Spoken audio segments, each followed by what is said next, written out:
All right. Well, good morning, good afternoon, good evening, wherever in the world you are watching this. This is our fourth episode. I don't know how long this thing's going to last. We'll see.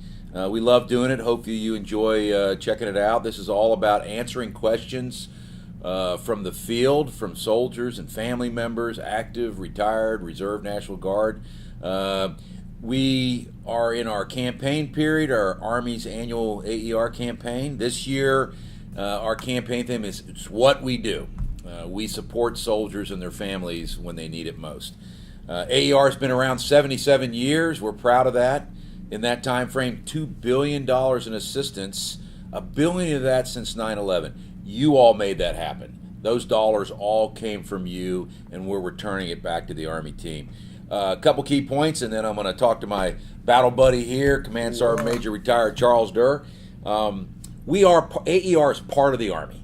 We're under an Army regulation, a 930-4 if you're interested. And I sleep with it under my pillow, by the way, because that's how much I think about it. And then we also have a board of directors, board of managers. And on that board is the Vice Chief of Staff of the Army, the Sergeant Major of the Army, the Sergeant Major from the Academy, leaders and spouses from across the Army. And we're proud of their leadership and thankful that we have them. So let's get right into some of your questions. So this spouse asks, can a spouse of a retired soldier apply for financial assistance? Sure, absolutely. The spouse of a retired soldier can certainly apply for financial assistance. All that is required is for the spouse to have a special power of attorney. That can be either a civilian power of attorney or a military power of attorney. And all they have to do is see the AER officer. We have made the process very easy. We have an AER special power of attorney that can be utilized. They can also request assistance using the allotment authorization form if they don't have a special power of attorney. The key to this is get to the AER section, get with an AER officer. There's a way to work through this. No stress in the process at all. Yeah, I think my guidance, and I think the Sergeant Major has been doing this longer than me. Look, when in doubt, go to AERO, go to our website, www.aerhq.org, and most of the questions you're thinking about can be answered there. You can also hashtag us right here. But when in doubt, if you have any doubts, come to AER through one of those locations, either physically or on our website. Give us a call. It's on our website as well. We'll answer those questions. Come to us. All right, second question is from a South Carolina National Guard member.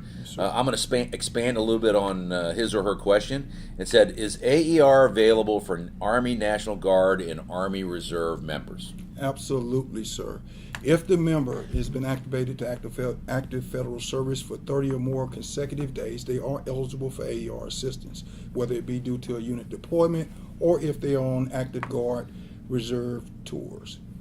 So, yes, absolutely. Yeah, I think I'd highlight two things there. One is if you're an AGR, Active Guard Reserve, you're fully eligible to come to AER because you're already on those orders. As the Sergeant Major said, if you're a drilling or a individual mobilization augmentee, one of those kinds of situations, you get pulled onto orders, active duty orders, at least for 30 days. The other thing I would tell you is we frequently waive that 30-day requirement. Most often, it's for a natural disaster.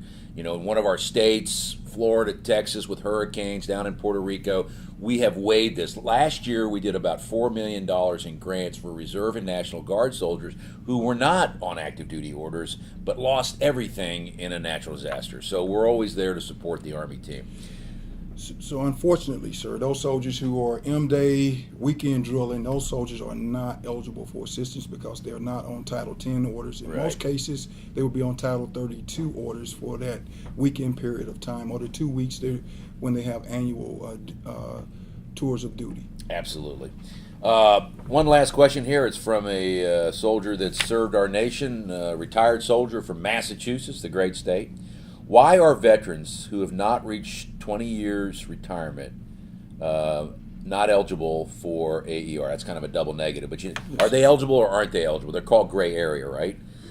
Well, a veteran who has not reached 20 years of retirement, it was what we called, in most cases, they would be receiving disability compensation. Okay. And they would be called a disabled American veteran. So those AER assistance is really one of the eligibility factors is that individual will be receiving retirement pay.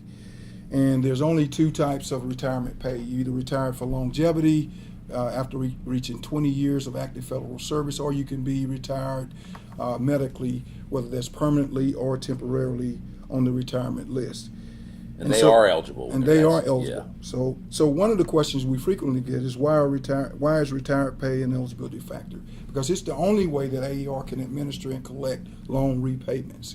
All right. If we do it any other way, then we're taking a chance at high uncollectible rates and trying to work out repayment methods with these soldiers. So one thing that's critical to remember too, that recapitalization of AER loans serves as a primary source of income for our operating expense. So when we get these loan repayments, we're able to give out money to other soldiers. So it's tied to our ability to be able to administer and collect loan repayments. That's where the retired pay comes in, and that's why these soldiers who have less than 20 years and have not retired are not eligible for AER assistance. So some pretty technical pieces in there. Go to our website, give us a call, just ask us. We'll sort all that out. When in doubt, check with us, and we'll work through the details with you. We always can do exceptions as well. We do those frequently. I'll just kind of close with this. Every year we do about $60 to $70 million in loans, zero interest. We do about $10 million in grants. That's money you don't have to pay back. And we do about another $10 million or so, $8 to $10 million in educational scholarships. So if you're eligible for AER, you're eligible for all those different kinds of things. So natural disasters, one of the key things we got is child car seats. That's now a full grant. There's a bunch of other categories. So just to ask, thanks for what you do for our nation every day. When you served and you're a retired soldier, thanks for your service. God bless you all. We'll see you on episode 5 here pretty soon, coming to a station near you. And thanks for your support. Soldiers helping soldiers. Hooah, sir. Hooah. All right.